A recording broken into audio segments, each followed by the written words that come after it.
I can't do this one by pictures. I don't look at the stills. I will bet you dollars to donuts that this nice little salvia here, this nice sage, see? And there's another one over here. Supple, green, happy, young. This is the 1st of July. I will bet you dollars to donuts that that's a volunteer. These were the ones that were planted. And, you know, they're doing what they do. If you want a groomed garden, you come in and you deadhead and use that as mulch. I mean, if you want habitat, you just leave it be what it is and don't care that it isn't that attractive. But that's my point. I just couldn't resist that, you know, they're talking about the plant death here, and they're over there in the national park plunking gallons inappropriately close to each other and inappropriately close to trailheads to, you know, establish vegetation that they want to be there. It's really, really better to pay attention to what nature wants to be in a place and work with her on that. I mean, they had a lot of plant death, and you know, and quite honestly, this is what the natives did. The natives took their cue from nature. They moved plants, so landscapes were altered for their use. But you pay attention to what nature wants to grow. And what she doesn't want to grow. The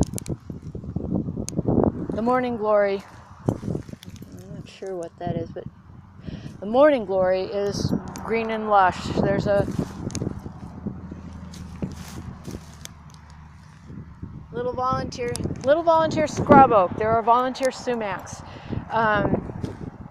You know, there are things July 1st. Okay. A lot of the intentional planting by the landscaper, there's turkey mullins in abundance. A lot of the intentional plantings, which were irrigated, died. Okay, so instead of feeling like, okay, the garden failed, you go in and you say, okay, what on July 1st, without additional care, all of its own, living in this environment, looks good. And you do more of that.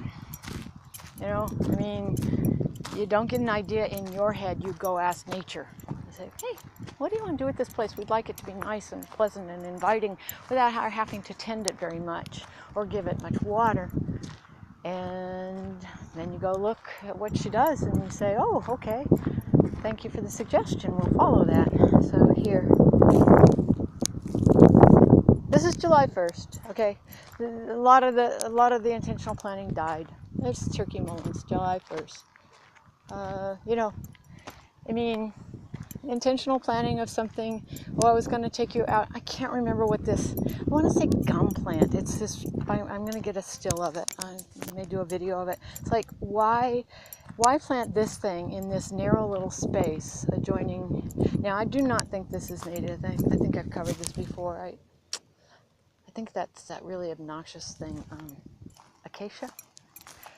I don't think that this was planted. I think that's a volunteer. Very, very pretty.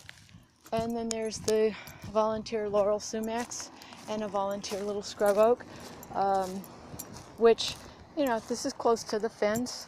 I'm not sure that they could stay.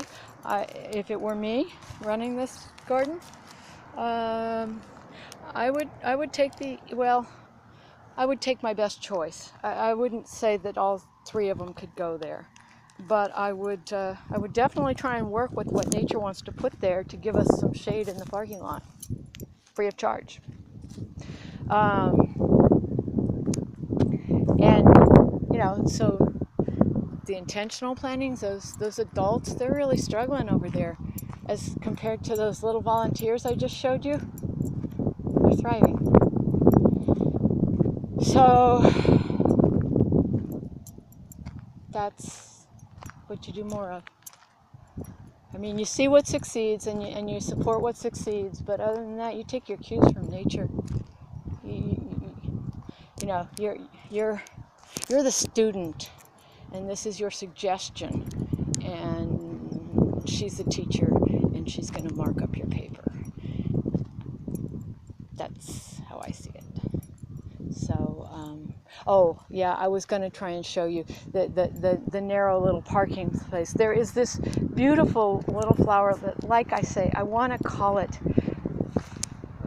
I'm not always that good. I'm not good with the names of things that I haven't routinely planted, even though I recognize them, I know them as natives.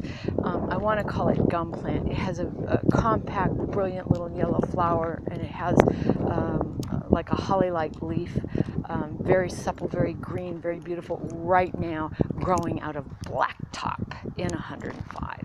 So, and a very circumscribed plant that's not going to do what that thing did, which is fall into the parking place. Why would you not look around in the environment here and say, gee, what that grows naturally here that needs no care should I put in this strip so that I don't even need to irrigate beyond initially establishing it? I don't need to put in drip lines or anything. So here again, or maybe I already showed you that one, volunteer oak. Okay, there was obviously a plant that died. What I do? Oh, gee, thank you. The oak's going to work. Works great like that. Fits into place.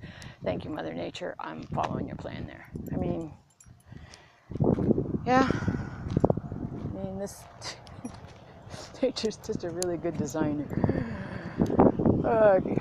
You know, we just need to follow our example. Like I say, you could put this beautiful, and to me, this would be a natural little space that we would do wildflowers in, which, you know, wildflowers aren't a plant that you're going to have to deal with, other than to, you know, mulch them back in when they're seeded up.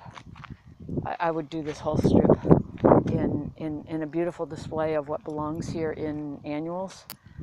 Leave that little oak there. Leave one of the sumacs. Okay.